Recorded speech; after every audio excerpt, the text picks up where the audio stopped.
Hola, bienvenido a nuestro encuentro de hoy. Como sabes, estamos viendo esta serie titulada Encuentros, en la que estamos revisando historias de personajes bíblicos, hombres y mujeres que tuvieron encuentros con Jesús. La característica más importante es que después de estos encuentros, estas personas cambiaron sus vidas para siempre. Nunca volvieron a ser los mismos. Como por ejemplo el último encuentro que vimos de aquella mujer que vino por detrás entre la multitud tratando de tocar el manto de Jesús y así poder ser sanada. Como lo llamamos aquel día, fue un toque de fe. No solamente fue sanada, sino recibió palabras de aliento, de ánimo, de esperanza de parte del Señor. El encuentro de hoy nos va a mostrar cuán importante es saber quién es realmente Jesús. Fíjate en eso. ¿Quién es realmente, verdaderamente Jesús? Lo hemos titulado El verdadero Jesús. Y vamos a ver cómo ocurrió esta historia. Se trata de un encuentro entre Jesús y sus discípulos. Tal vez tú pienses, wow, pero ¿cómo de Jesús y sus discípulos? Si ellos siempre estaban con él 24/7, ¿cómo que ahora de pronto un encuentro entre Jesús y sus discípulos? Sí, porque vamos a ver que esto que sucedió fue en un momento en el que Jesús prefirió ir junto con ellos, con los 12, a una región apartada, alejada, donde no había multitudes ahí exigiéndoles atención ni nada de esto, sino que pudo dedicarle un tiempo solo a sus discípulos. Así fue que ellos pudieron tener un encuentro de verdad con él. Vamos a ver de qué se trata esta historia. Está en el Evangelio de Mateo, en el capítulo 16, los versículos 13 y 14 vamos a leer ahora. Dice: viniendo Jesús a la región de Cesarea de Filipo, preguntó a sus discípulos diciendo: ¿quién dicen los hombres que es el Hijo del Hombre? Ellos dijeron: unos Juan el Bautista, otros Elías y otros Jeremías o alguno de los profetas. Este encuentro, como te puedes fijar, ocurrió en la región de Cesarea de Filipo.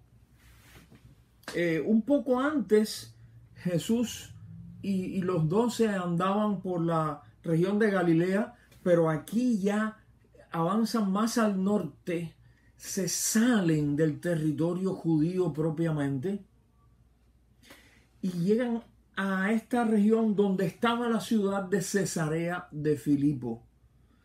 Esto era al pie del monte Hermón, en el sur de Siria. Hoy en día esto está en el norte de la región que llamamos las alturas del Golán, ¿ok? Al noreste de Israel, justo donde empiezan las montañas allí, está esta región, justo donde nace el río Jordán. La ciudad llamada Cesarea era la antigua ciudad llamada Paneas, una ciudad que llevaba ese nombre porque en sus cercanías, allí en las laderas del monte Hermón, había una caverna dedicada al dios griego Pan, se llamaba. Nada que ver con el pan nuestro en español de la comida, pero era el nombre de esta especie de dios, más bien como un demonio, con cuerpo de hombre, pero con cuernos y patas de chivo o de macho cabrío. Este Pan se le asociaba con los rebaños, con los pastores, con la fertilidad y con el desenfreno sexual. La ciudad, esta llamada antiguamente Paneas, fue reconstruida por el tetrarca Herodes Filipo. Este Herodes Filipo era hijo de Herodes el Grande. ¿Recuerdas a Herodes el Grande, el que mandó a matar a los niños cuando nació Jesús? Los niños de 2 años para abajo, ese era Herodes el Grande. Uno de sus hijos era este Herodes Filipo el tetrarca. Él reconstruyó la ciudad, la agrandó, la modernizó, la llamó Cesarea en honor al emperador Tiberio César y le puso además su nombre, por eso se le llamaba Cesarea de Filipos, para así diferenciarla de otra Cesarea muy importante que estaba en la costa del Mediterráneo, en el sur de Palestina, y en la costa del Mediterráneo, Cesarea Marítima se le llamaba, que ahí es donde radicaba el poder romano en aquella región. Entonces, para diferenciarla, esta otra se le llamó Cesarea de Filipos. El caso es que en la región de Cesarea de Filipos no era propiamente una región judía. Habría judíos allí, como en todas partes de aquel mundo antiguo, pero no era propiamente una región judía. Allí había mucha influencia de la cultura griega, de la cultura romana. Había templos dedicados a montones de dioses paganos, ídolos, estatuas, lugares de culto y de rituales.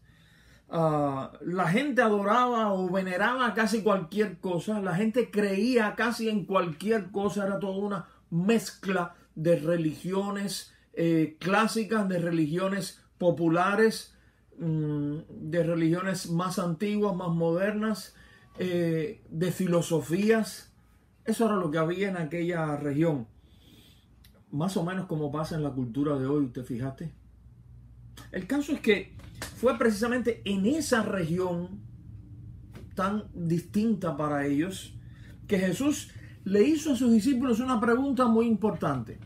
Les preguntó, ¿quién dice la gente, quién dicen los hombres que es el Hijo del Hombre?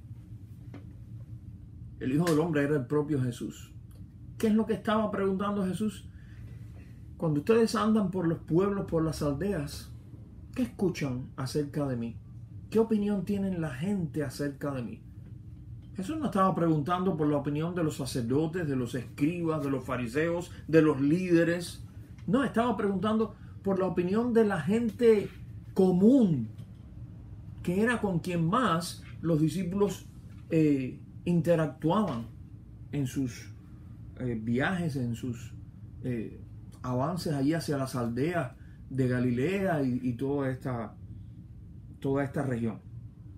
Ahora, según los discípulos, le pudieron decir a Jesús que la opinión de la gente acerca de él era, bueno, algunos pensaban que Jesús era nada menos que Juan el Bautista.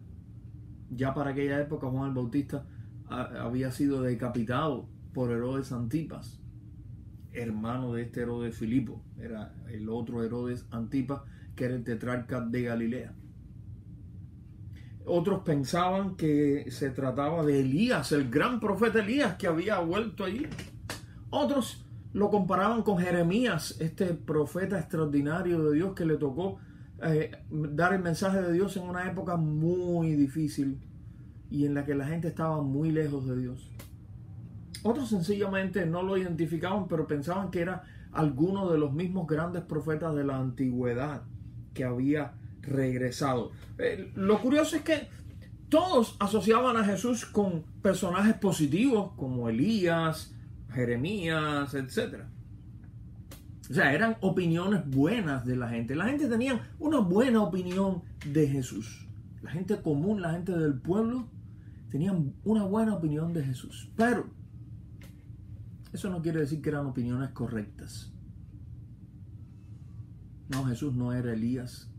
Jesús no era definitivamente Juan el Bautista. Jesús no era Jeremías. Jesús no era ninguno de esos profetas antiguos o modernos para el caso. Jesús no era ni siquiera solamente un profeta. Hacía una función de profeta porque hablaba el mensaje de Dios, pero era algo más. Por tanto, podemos decir que estas opiniones, aunque eran buenas, pero eran incompletas e incorrectas acerca de Jesús. ¿Te parece que es suficiente con tener una buena opinión de Jesús, aunque sea incompleta e incorrecta? No creo. No creo que basta con tener una buena opinión de Jesús si no es correcta ni completa. Se trataría de una idea nuestra de Jesús, no del verdadero Jesús. Es más bien un producto de nuestra imaginación, un producto de tal vez nuestra información incompleta y limitada acerca de Jesús. Es como cuando escuchamos hablar de alguien a quien no conocemos. Y puede que nos hagamos entonces una idea basada en eso que escuchamos, basado tal vez en nuestra propia imaginación que rellena los espacios vacíos donde no tenemos información sobre esa persona, y al final tenemos una idea de la persona, pero no es correcta ni completa, es falsa. No conocemos la verdadera persona. Y eso también pasa con Jesús. Después que los discípulos le dicen a Jesús estas respuestas, Él les hace entonces una pregunta más directa. Y ellos le dan una respuesta directa también. Vamos a leer los versículos 10, 15 y 16. Él les dijo: ¿y vosotros quién decís que soy yo? Respondiendo Simón Pedro dijo: tú eres el Cristo, el Hijo del Dios viviente. Ahora Jesús ya no quiere saber más lo que la gente pensaba acerca de él. Ahora les pregunta: ¿y ustedes qué piensan? Ya me dijeron, ya me contaron lo que han escuchado por ahí, pero ahora yo quiero saber la opinión de ustedes, la opinión propia de ustedes. ¿Qué piensan ustedes? Es curioso que los discípulos llevaban con Jesús ya tiempo, probablemente alrededor de un año. Y ahora, en aquel momento, Jesús los confronta con la necesidad de estar bien claro, bien definido quién es el verdadero Jesús. Aquel tiempo era un tiempo que estaba marcando un giro, un cambio en el ministerio de Jesús. El primer tiempo del ministerio de Jesús, mucha gente empezó a seguirlo, empezó a ser popular, la fama de Jesús empezó a correr por todas partes, la gente quería ver a Jesús, la gente quería escuchar a Jesús, la gente quería que Jesús les sanara, les ayudara. Ese fue el primer tiempo del ministerio de Jesús. Ahora, en este tiempo, estaba Jesús enfrentando una oposición creciente de parte de los líderes del pueblo judío, de parte de los sacerdotes, de parte de los fariseos, de parte de los escribas, todos los que eran autoridades allí en el pueblo. Ahora ellos se estaban oponiendo cada vez más a Jesús. Jesús entonces, ahora en este nuevo tiempo, en esta nueva etapa de su ministerio, Él trata de dedicarse no tanto a las multitudes, sino a los 12. Jesús tenía, y lo había estado cumpliendo, un ministerio muy importante para con la gente de Israel, para con el pueblo, para con la gente común. Pero también tenía una parte muy importante de su ministerio, era con los 12, a los que Él quería preparar, formar, discipular, por eso eran sus discípulos. Y entonces empezó a dedicarle cada vez más tiempo a ellos. Comenzó con este viaje, solo con los 12, a una región apartada, donde probablemente nadie lo conocía o no muchas personas lo conocían. Y allí entonces, Él sintió la necesidad de confrontarlos con esta pregunta. También en esta nueva etapa, Jesús les empezó a anunciar repetidamente que el final de su ministerio consistía en morir en la cruz, en ser crucificado, ser muerto, ser sepultado y resucitar el tercer día también. Cosas nuevas, cosas inesperadas para los discípulos. Y otra vez, es en este tiempo especial que está comenzando ahora que Jesús los confronta a la necesidad de tener un concepto exacto, preciso, de quién es Jesús, de quién es el verdadero Jesús. Bueno, Jesús les hace esta pregunta y Pedro responde. Pedro responde porque era impulsivo, por su temperamento sanguíneo, extrovertido, y porque tenía una respuesta. Ahora, Jesús le dice: bienaventurado eres, dichoso eres, bendecido.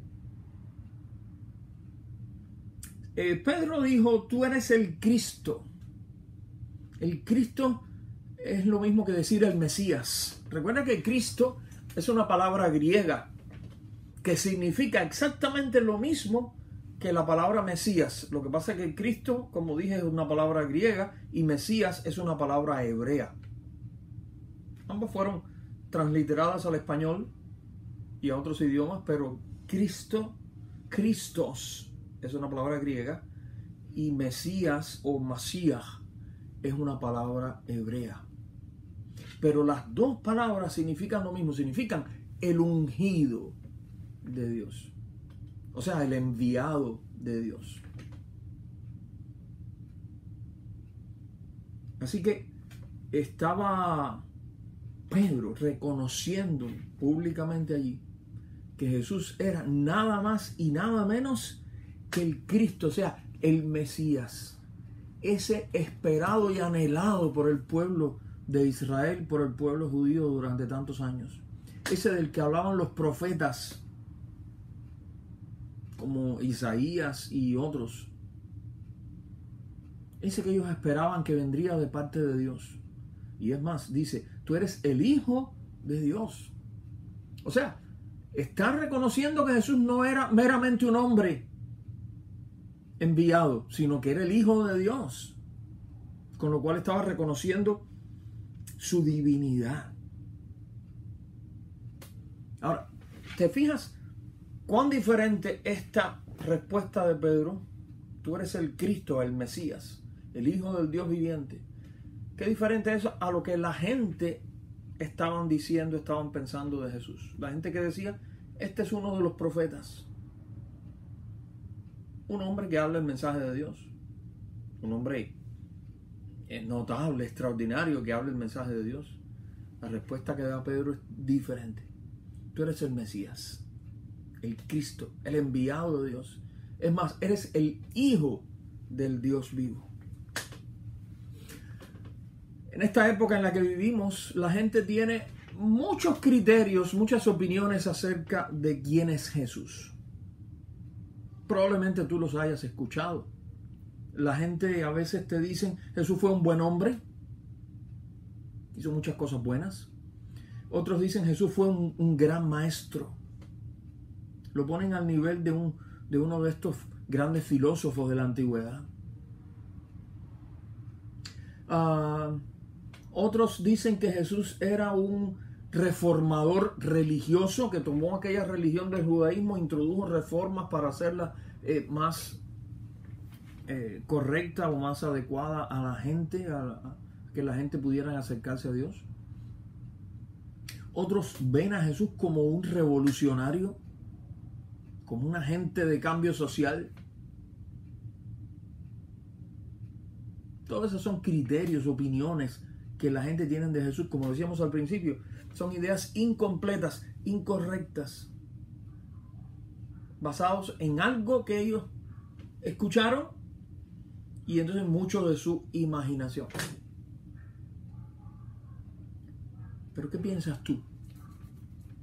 ¿Qué piensas tú? ¿Cuál es tu opinión acerca de Jesús? ¿Es como la de Pedro, que dijo: tú eres el Cristo, el Mesías, el Hijo del Dios viviente? Aparentemente Jesús se puso muy contento con esta respuesta de Pedro. Ya vimos que le dijo: bienaventurado, dichoso eres. Esto no te lo reveló carne ni sangre, esto no te lo dijo nadie aquí en particular. Esto te lo reveló mi Padre que está en los cielos. Vamos a leer versículos 17 y 18. Entonces le respondió Jesús: bienaventurado eres, Simón, hijo de Jonás, porque no te lo reveló carne ni sangre, sino mi Padre que está en los cielos. Y yo también te digo que tú eres Pedro, y sobre esta roca edificaré mi iglesia, y las puertas del Hades no prevalecerán contra ella. Algunos piensan que este versículo enseña que Jesús estaba edificando la iglesia sobre Pedro, la roca. Pero Jesús dijo, edificaré mi iglesia. Por tanto, el jefe de la iglesia indiscutiblemente no es Pedro, es Jesús. Por otro lado, el propio Pedro, años después, escribió acerca de cuál era la roca o la piedra angular sobre la cual estaba edificada la iglesia. Mira lo que dice aquí en Primera de Pedro 2, versículos 4 en adelante. Dice Pedro, hablando de Jesús, dice, acercándoos a él, piedra viva, desechada ciertamente por los hombres, mas para Dios escogida y preciosa.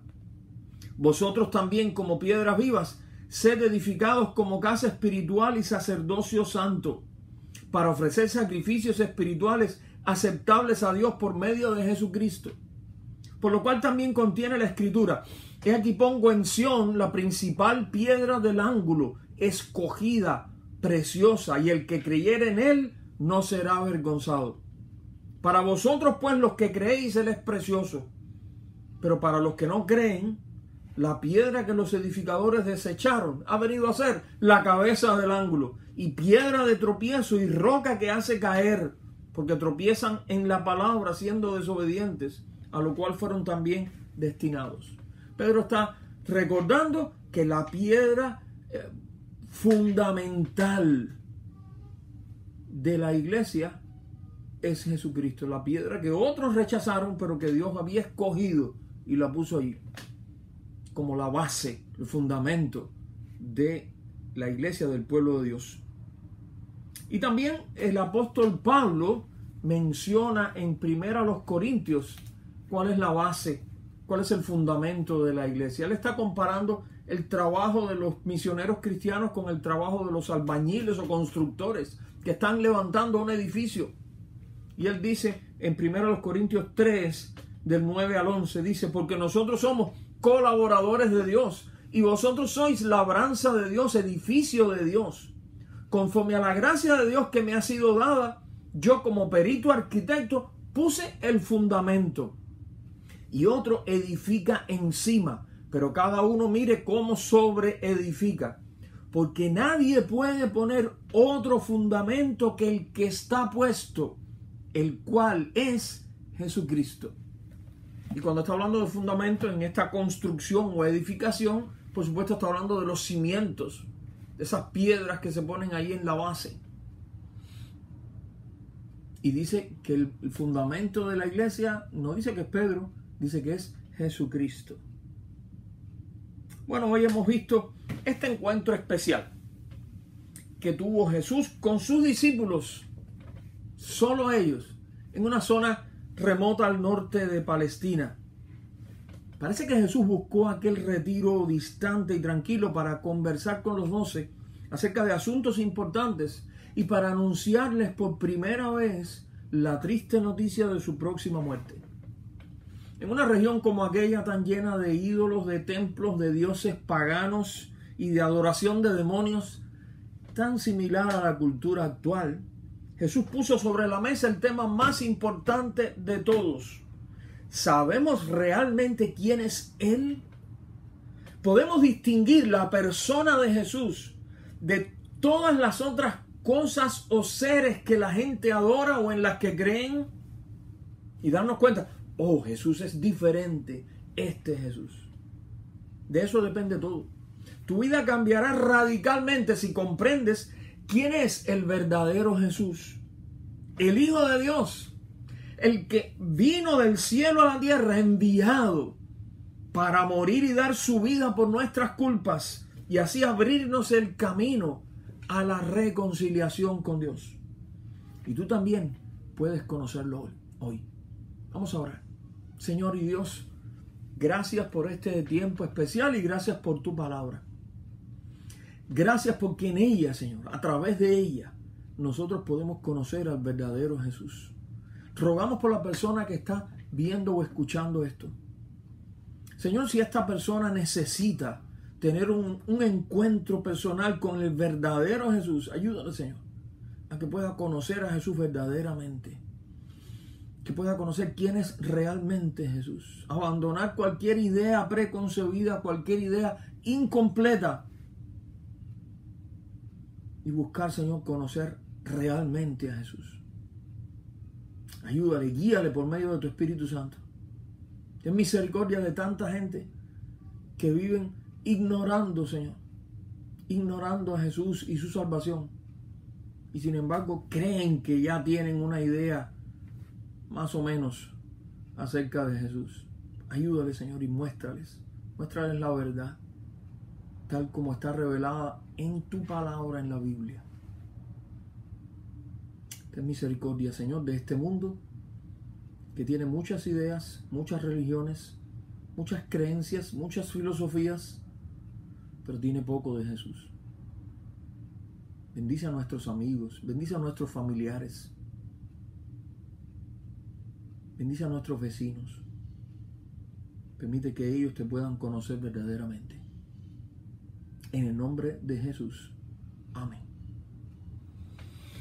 Que el Señor lo bendiga. Será hasta nuestro próximo encuentro.